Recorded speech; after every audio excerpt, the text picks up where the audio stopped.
जय हिंद दोस्तों, at live growing India में आपका स्वागत है। चलते हैं आज आपका जो मेन टॉपिक है, आप लोग के जो क्वेश्चंस हैं उसके सॉल्यूशंस के लिए 17th बीपीएससी के लिए क्या अपडेट है, बीपीएससी टीआरई 3 और टीआरई 4 में क्या चेंजेस देखने को मिल रहा है। चेयरमैन ने प्रेस कॉन्फ्रेंस में बताया क्या है, कब होगा एग्जामिनेशन और 17th का, और 17th बीपीएससी और टीआरई में नए बदलाव क्या क्या है। एज रिलैक्सेशन की कई लोग चर्चा कर रहे हैं, उससे रिलेटेड भी हम इस पर चर्चा करेंगे और क्या हो सकती है।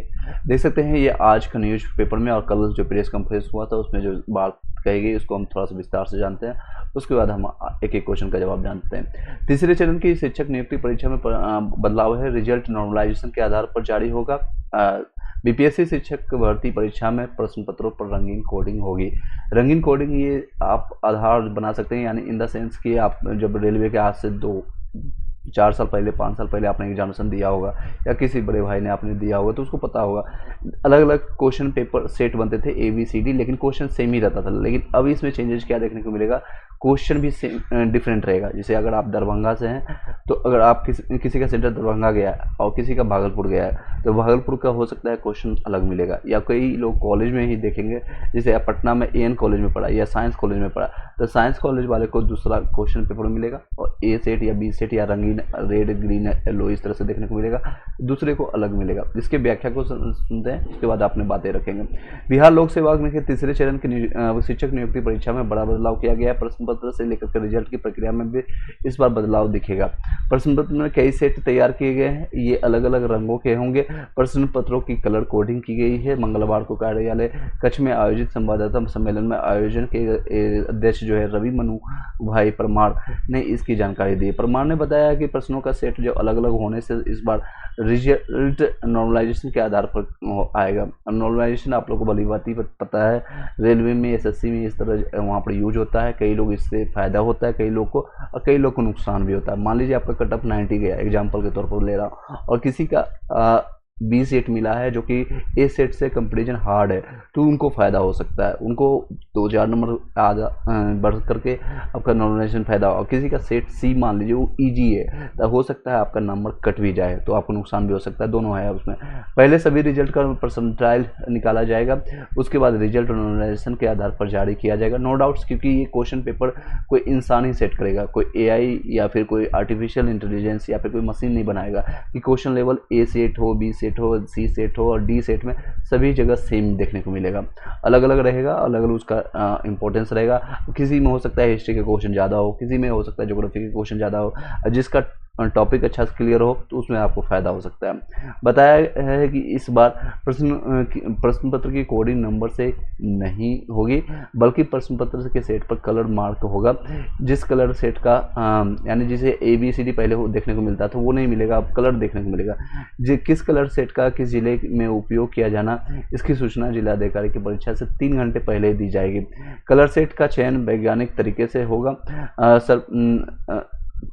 प्रश्न पत्र पहुंचाने वाली गाड़ी में GPS ट्रैकर भी लगे रहेंगे, यानी जिससे ट्रैक कर सकते हैं। इनका मेन मुद्दा है कि आप लोग भली बात ही पता है IS तक के भी पेपर में तो नहीं, लेकिन सेटिंग होता है वहाँ पर। जैसे पूजा के अभी महाराष्ट्र के पूजा के आपका देखने को मिला है, उनका भी नाम अभी उजागर हुआ है। कई जगह जो है नीट का पेपर लीक हुआ है, कई एग्जामिनेशन का पेपर लीक हुआ है। इन सारे चीज़ों को चेंज करने के लिए किया गया है। प्रेस कॉन्फ्रेंस में देख सकते हैं प्रणेश कुमार मंगलवार को तीसरे चरण की भर्ती परीक्षा की जानकारी देते हुए BPSC के अध्यक्ष जो है रवि मनु परमार ही आपका है।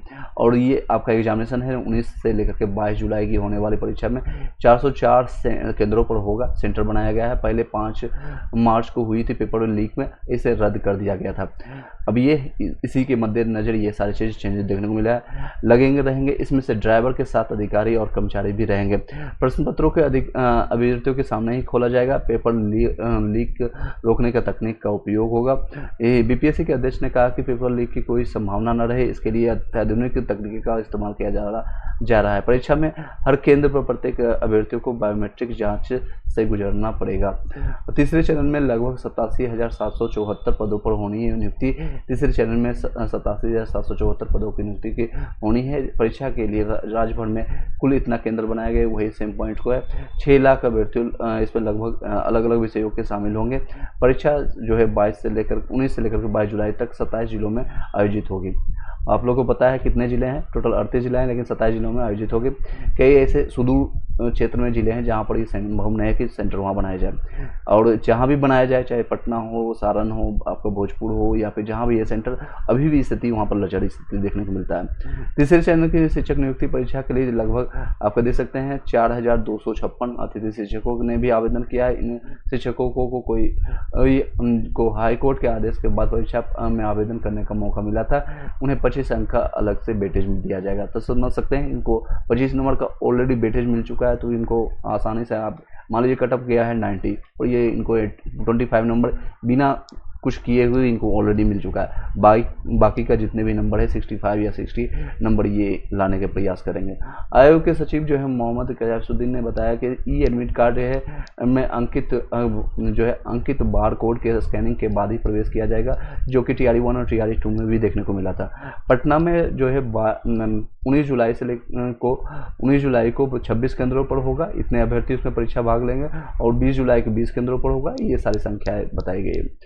क्या होता है नॉर्मलाइजेशन, इसके बारे में जान लेते हैं। पेपर कितना कठिन था, इसका स्तर नॉर्मलाइजेशन सिस्टम से तय होता है और अंक निर्धारित किए जाते हैं। उदाहरण के लिए परीक्षा के पहले दिन पेपर कठिन था तो तय किया जाता है कि यदि कोई 70 नंबर भी ले आया तो उससे 100 नंबर मान लिया जाएगा। सोच सकते हैं, यानी 100% उसको मान लिया जाएगा, जो टॉपर है उसका नंबर। वहीं दूसरे दिन पेपर बहुत सरल होता है तो उसका उल्टा कर दिया जाएगा और 100 नंबर वाले को 70 नंबर लिया जाएगा। सोच सकते हैं कितना डिफरेंस है। इस प्रक्रिया में औसतन निकाला जाएगा और जिस दिन के पेपर में सबसे ज़्यादा अंक प्राप्त हुए हैं उसके हिसाब से कम अंकों वाली शिफ्टों में अंक जोड़ करके बराबरी किया जाता है। हालांकि ये सारे आपको नॉर्मलाइजेशन का गेट का ये थ्योरी होता है, इसका यूज अभी आप लोग को समझने की जरूरत नहीं है। आपका सिर्फ और सिर्फ एक मकसद होना चाहिए, वो है आपका ज़्यादा नंबर लाने के प्रयास कीजिए। आपके लिए सिर्फ एक सजेशन है, जो मान लीजिए कट ऑफ से उन लोगों को दिक्कत होती है या नॉर्मलाइजेशन को फ़ायदा या नुकसान उन लोगों को होगा जिसका कट ऑफ से 1-2 नंबर कम रहता है या ज़्यादा रहता है, उन लोगों को नुकसान होता है। तो आप हमेशा टारगेट लेके चलिए 5 से 10 नंबर ज़्यादा करने की, ये आपका होना चाहिए। अगर ये आप करके चले जाते हैं, अगर आपके पास अभी समय है, जो भी जितने भी दिन हैं, आप उस माइंडसेट के साथ अगर यूज करते हैं तो आपको काफ़ी फायदा होगा। नेक्स्ट अब बातें करते हैं BPSC के लिए 17th के लिए अपडेट है। अब कई लोग इसमें जो क्यास लगा के बैठे हुए हैं कि आपका 30 सितंबर को जो एग्जामिनेशन है, जो कि BPSC चेयरमैन लास्ट जो थे अतुल प्रसाद, जो कैलेंडर जारी करके गए थे कि 30 सितंबर को प्रीलिम्स होगा, 3 से 5, 6 आपका जनवरी 2025 में आपका इसका मेंस होगा, फिर इंटरव्यू होगा। वो अभी लगने की संभावनाएं नहीं है। रीजन वाइज है, आप लोग को पता है। इन्होंने जब प्रेस कॉन्फ्रेंस हुआ, इन्होंने बताया कि ये अभी तक एक रिजर्वेशन जो हाई कोर्ट की तरफ से कैंसिल कर दिया गया, 75% का जो रिजर्वेशन है, इसके कारण ये अभी नहीं डिसाइड किया गया। तो जब तक ये 5 अगस्त तक ये वेट कर रहे हैं, अगर 5 अगस्त तक सरकार की तरफ से, सरकार के पाले में इन्होंने फेंक दिया, सरकार अगर क्लियर कर देता है, यानी बिहार सरकार, कि हमें किस पुराने जो रिजर्वेशन क्राइटेरिया है 65%, उसके बेसिस पर हमें आगे कंटिन्यू करना है, तो जल्द ही आपको वैकेंसी देखने को मिलेगा। और हो सकता है, संभव है कि 30 सितंबर को ये एग्जामिनेशन ले ले, जो कि संभव कम है। चेयरमैन ने प्रेस कॉन्फ्रेंस में बताया ये सारी चीज़ें। कब होगा एग्जाम, तो ये संभव है।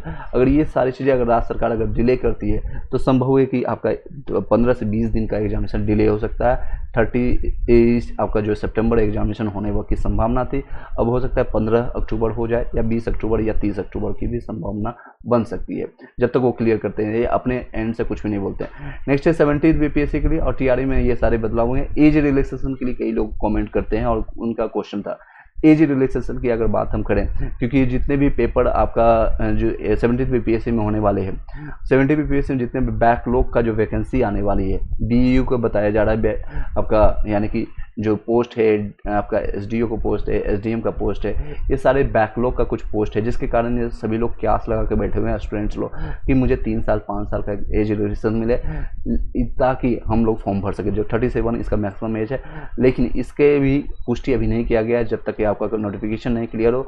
और इन लोगों को अभी नहीं मिला है अलग अलग विभागों के तरफ से कितनी वैकेंसी है। फर्स्ट ये रीजन था। दूसरी रीजन है रिजर्वेशन क्राइटेरिया अभी जब तक क्लियर ना कर दिया जाए तब तक ये शायद संभव नहीं है कि ये सितंबर में आपके एग्जामिनेशन हो और ये रिजर्वेशन का कोई फ़ायदा हो। ये सारी चीज़ें TRE 3 और TRE 4 की अगर चर्चा हम करें, TRE 4 का आपका जब एग्जामिनेशन है, ये 5 इन लोगों की संभावना है 5 अगस्त तक रिजल्ट दे दिया जाए। जो एग्जामिनेशन हो रही है अभी 19 से लेकर के 22 जुलाई तक, 5 अगस्त तक इनका रिजल्ट देने के बाद जो कि एक क्लियर पता चल जाएगा कि किस रिजर्वेशन के तहत 75 या 65 या पुराने जो रिजर्वेशन था क्राइटेरिया उसी के बेसिस पर, क्योंकि बिहार गवर्नमेंट है जो कि आपका जातिगत जनगणना इसलिए करवाया गया था ताकि उनको फ़ायदा हो सके, आने वाले जो विधानसभा चुनाव है उसका वो फ़ायदा उठा सके।